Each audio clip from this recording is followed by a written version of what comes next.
नमस्कार, टेकपाना टेक अपडेटमा स्वागत छ। म अर्पणा।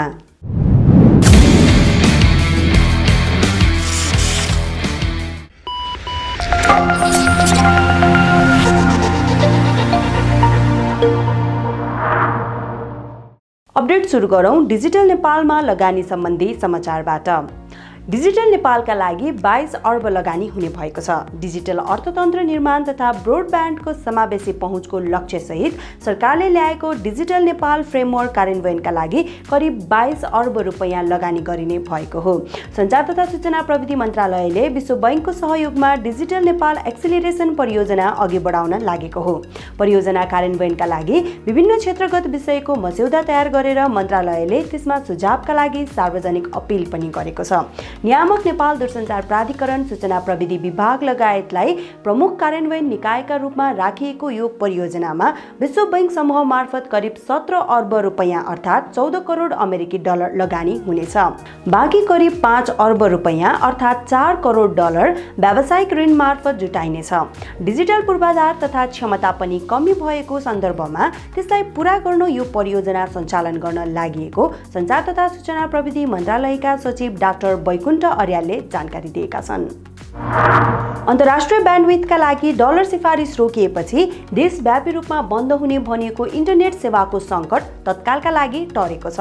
सञ्चार तथा सूचना प्रविधि मन्त्री ज्ञानेन्द्र बहादुर कार्कीले इन्टरनेट सेवा प्रदायकहरूलाई सहजीकरण गर्ने आश्वासन दिएसँगै इन्टरनेट ब्यान्डविड्थमा देखिएको सङ्कट समाधान हुने देखिएको हो। सोमबार अपराह्न इन्टरनेट सेवा प्रदायक सङ्घ नेपालको टोलीले सञ्चार तथा सूचना प्रविधि मन्त्री कार्कीसँग भेटवार्ता गरेको थियो। त्यस क्रममा सेवा प्रदायकको मागप्रति आफू सकारात्मक रहेको भन्दै इन्टरनेट सेवा कुनै पनि हालतमा रोकिन नहुने तर्फ मन्त्रीले जोड दिएको बैठकमा सहभागी सङ्घका पूर्व अध्यक्ष विनय बोहराले जानकारी दिएका छन्। नियामक नेपाल दूरसञ्चार प्राधिकरणले अन्तर्राष्ट्रिय ब्यान्डविड्थ आयातका लागि डलर सिफारिस गरिदिए पनि मन्त्रालयले सेवा प्रदायकहरूको बेरुजी देखाउँदै त्यसलाई रोकिदिएको थियो। 6 महिनाभन्दा लामो समयदेखि ब्यान्डविड्थको रकम भुक्तानी गर्न नसकेपछि एयरटेल, टाटा सहितका कम्पनीले ब्यान्डविड्थ रोकिदिने चेतावनी दिएका थिए, जसले गर्दा स्थानीय निर्वाचनको मुखमा नेपालको इन्टरनेट सेवा ठप्प हुने सम्भावना बढेको थियो। क्रेडिट कार्ड मार्फत वालेटमा लोड गरिएको रकम अब वस्तु तथा सेवाको विद्युतीय भुक्तानीका लागि मात्रै प्रयोग गर्नुपर्ने भएको छ। भुक्तानी प्रणाली सम्बन्धी एकीकृत निर्देशन 2078 मा संशोधन थप गर्दै नेपाल राष्ट्र बैंकले क्रेडिट कार्डबाट वालेटमा लोड गरिएको रकम बैंक खातामा ट्रान्सफर गर्न र नगद झिक्न नमिल्ने व्यवस्था गर्न सम्बन्धित भुक्तानी सेवा प्रदायक संस्थालाई निर्देशन दिएको हो। सामान्यतया क्रेडिट कार्डबाट नगद कारोबार गर्न पाउने व्यवस्था नभए पनि राष्ट्र बैंकले अत्यावश्यक भएको अवस्थामा कार्डको स्वीकृत सीमाको 10% सम्म नगद झिक्न सकिने व्यवस्था गरेको छ। यस्तै निर्देशिकाले अब डिजिटल वालेटबाट कारोबार गर्दा अनिवार्य रूपमा प्रयोजन खुलाउनु पर्ने व्यवस्था गरेको छ। विद्युतीय वालेटमा रकम लोड गर्दा एक वालेटबाट अर्को वालेटमा रकमान्तर गर्दा तथा अन्य विद्युतीय भुक्तानी कारोबार गर्दा अनिवार्य रूपमा प्रयोजन खुलाउनु पर्ने व्यवस्था गरेको हो। सरकारले अघि बढाएको डिजिटल नेपाल फ्रेमवर्कको कार्यान्वयनलाई प्रभावकारी बनाउन त्यसमा संशोधन र सुधार गर्नुपर्ने आवाज उठेका छन्। राष्ट्रिय सूचना प्रविधि दिवस 2079 को अवसरमा प्रविधि पत्रकार मञ्चले गरेको प्रविधि जर्नल विमोचन तथा डिजिटल नेपाल निर्माणका व्यवधान विषयक अन्तर्क्रियाका वक्ताहरूले यस्तो आवाज उठाएका हुन्। फ्रेमवर्कभित्र अनेकन जटिलता र कमजोरीहरू भएकाले सुधारेर प्रभावकारी ढङ्गले अघि बढाउनु पर्नेमा उनीहरूको जोड छ। सरकारले 2076 कार्तिक 5 मा सार्वजनिक गरेको डिजिटल नेपाल फ्रेमवर्कमा 8 क्षेत्रका 80 वटा पहल समावेश छन्। वक्ताहरूको भनाइ सुनेपछि सञ्चार तथा सूचना प्रविधि मन्त्रालयका सचिव बैकुण्ठ अर्यालले डिजिटल नेपाल फ्रेमवर्कलाई सुधार गर्न सरकार तयार रहेको प्रतिक्रिया दिएका छन्। सूचना प्रविधिको पहुँच बढाउने काममा सरकार लागिरहेको उनको भनाइ छ। नागरिकलाई सूचना प्रविधिमा साक्षर बनाउन सरकारलाई निजी क्षेत्रले पनि सहयोग गर्नुपर्नेमा उनले जोड दिएका छन्। राष्ट्रिय सूचना तथा सञ्चार प्रविधि दिवसको अवसरमा सरकारले सूचना प्रविधि क्षेत्रमा योगदान पुर्याउने व्यक्तित्वलाई अवार्ड वितरण गरेको छ। कृषि क्षेत्रको डिजिटलाइजेसन र आधुनिकीकरणका लागि सूचना तथा प्रविधिको प्रयोगमा योगदान पुर्याएको भन्दै सिन्धुलीका शिवजन चौलागाईले नेशनल आइसिटी इनोभेसन अवार्ड 2079 प्राप्त गरेका छन्। उनी कृषि गुरु एपका संस्थापक हुन्। यसबाट कृषक र सरोकारवालालाई एकै ठाउँमा जोडिएको छ। यस्तै यस वर्षको national ICT excellence award award woman रोजा किरण बासुकलाले पाएकी छन्। उनी नेपाल दूरसञ्चार प्राधिकरणकी उपनिर्देशक हुन्। यस वर्षको नेशनल आईसीटी एक्सिलेन्स अवार्ड भने पंकज जलानले पाएका छन्। जलान नेपालकै पहिलो IT college Lord Buddha education फाउन्डेसनका संस्थापक एवं निर्देशक हुन्। त्यस्तै पब्लिक सेक्टरतर्फ नेपाली सेनालाई नेशनल आईसीटी अवार्ड 2022 प्रदान गरियो भने प्राइभेट सेक्टरतर्फ नेशनल आईसीटी अवार्ड 2022 इन्ग्रेल्स प्रारीलाई प्रदान गरिएको छ।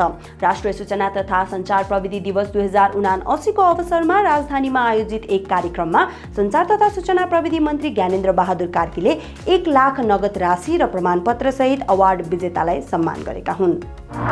फ्री फायर नेपाल इन्भिटेशनल 2022 को उपाधि अभिषेक वाइटी टिमले जितेको छ। 12 खेल मध्ये 5 खेलमा जित निकाल्दै यो टिमले उपाधि हात पारेको हो। यो टिमले 12 गेममा 120 किल सहित 230 पोइन्ट प्राप्त गरेको थियो। दोस्रो स्थानमा रहेको टोन्डे गेमर ई स्पोर्ट्सको 12 गेममा 1 जित र 87 किल सहित 161 पोइन्ट रहेको थियो। त्यस्तै 155 पोइन्ट सहित ट्रेन टु किल तेस्रो र 142 पोइन्ट सहित खुकुरे ई स्पोर्ट्स चौथो स्थानमा रहेका छन्। रियलमीले आफ्नो स्मार्टफोन लाइनअप विस्तार गर्दै नयाँ मोबाइल रियलमी Q5i स्मार्टफोन सार्वजनिक गरेको छ। यो सिरिज अन्तर्गत तेस्रो स्मार्टफोनको रूपमा Q5i सार्वजनिक गरिएको हो। मिडियाटेक डायमेन्सिटी 810 अक्टा कोर चिपसेट प्रयोग गरिएको फोनमा 128 GB इन्टरनल स्टोरेज रहेको छ। मोबाइलमा 6 GB को र्याम दिइएको छ।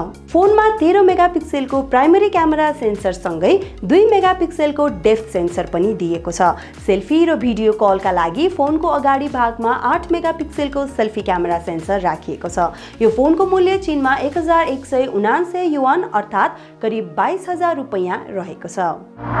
फोटो शेयरिङ एप स्न्यापच्याटले सेल्फी स्टिकलाई विस्थापित गर्ने गरी फ्लाइङ क्यामेरा सार्वजनिक गरेको छ। कम्पनीले सानो आकारको सेल्फी क्यामेरा युक्त ड्रोन सार्वजनिक गरेको हो। यस मार्फत प्रयोगकर्ताले स्न्यापच्याटमा सोझै ड्रोनबाट फोटो खिचेर पठाउन सकिने जनाइएको छ। तर त्यसका लागि ड्रोनलाई मोबाइलमा जोड्नुपर्छ। हातमै अट्ने यो ड्रोनको साइडमा क्यामेरा दिएको छ। यो ग्याजेट पहिलो चरणमा युके र अमेरिकामा उपलब्ध हुने कम्पनीले जनाएको छ। देशको विदेशी मुद्रा विनिमयसँग सम्बन्धित कानुन तोडेको भन्दै भारतीय सरकारले साओमीको सम्पत्ति जफत गरेको हो। भारतको राजस्व विभाग अन्तर्गतको डाइरेक्टोरेट अफ इन्फोर्समेन्टका अनुसार भारत स्थित साओमीले रोयल्टी भुक्तानीको नाममा ती विदेशी संस्थाहरूलाई 72 करोड 50 लाख डलर रेमिट्यान्स मार्फत बाहिर पठाएको पत्ता लागेपछि साओमीको बैंक अकाउन्टहरू बन्द गरिएको हो। यद्यपि साओमीले भने एक विज्ञप्ति जारी गर्दै कम्पनीले कुनै गैरकानुनी काम नगरेको दाबी गरेको छ। टेलिग्रामले आफ्ना प्रयोगकर्ताका लागि क्रिप्टोकरेन्सी पठाउन सकिने सुविधा सुरु गरेको छ। यो सुविधासँगै अब प्रयोगकर्ताले टेलिग्रामको च्याट मार्फत नै क्रिप्टोकरेन्सी टन कोइन पठाउन सकिनेछ। दि ओपन नेटवर्क अर्थात् TON ब्लकचेनले आफ्नो ट्विटरमा ट्विट गर्दै अब आफ्नो टन कोइन टेलिग्राम एप मार्फत पठाउन सकिने भएको जानकारी दिएको हो। यो व्यवस्था प्रयोग गर्न टेलिग्रामको च्याट बक्समा टेलिग्राम वालेट बट एड गर्नुपर्ने हुन्छ। उक्त वालेट मार्फत प्रयोगकर्ताले आफ्नो बैंक कार्ड मार्फत टन कोइन खरिद गर्न, साट्न वा बेच्न सक्नेछन्। माइक्रोसफ्टले आइफोन प्रयोगकर्तालाई नयाँ अनुभव प्रदान गर्ने गरी नयाँ फिचर उपलब्ध गराएको छ। कम्पनीले iOS डिभाइसमा स्क्रिन लक गरेर पनि माइक्रोसफ्ट वर्ड डकुमेन्टमा उल्लेख भएको कुरा सुन्न सकिने सुविधा प्रयोगकर्तालाई दिएको हो। यो सँगै iOS प्रयोगकर्ताले वर्ड डकुमेन्ट पनि पोडकास्ट तथा अडियो फाइल जसरी सहज रूपमा सुन्न सक्नेछन्। यो फिचर माइक्रोसफ्ट अफिस इनसाइडरको नयाँ भर्जनमा देखिएको हो। हुन त यसअघि पनि रिड अलाउड फिचर नामक एक्सटेन्सन मार्फत यो सुविधा लिन सकिन्थ्यो, तर अब भने iOS प्रयोगकर्ताले सोझै माइक्रोसफ्टमा उपलब्ध फिचर प्रयोग गर्न सक्ने भएका हुन्। यसैबीच माइक्रोसफ्टले सुरक्षा र गोपनीयतालाई सम्बोधन गर्दै आफ्नो एप ब्राउजरमा निशुल्क built in virtual private network VPN उपलब्ध गराउने भएको छ। माइक्रोसफ्टले हाल क्लाउडफ्लेयरबाट सञ्चालित एज सेक्योर नेटवर्क नामक VPN को परीक्षण गरिरहेको छ र छिट्टै नै सेक्युरिटी अपग्रेडको रूपमा एज प्रयोगकर्ताका लागि उपलब्ध गराउने बताइएको छ। हस्त टेक अपडेट आजलाई यति नै। प्रविधि सम्बन्धी विविध जानकारीको लागि techpana.com भिजिट गर्दै गर्नुहोला। आजलाई भने बिदा दिनुहोस्। नमस्कार।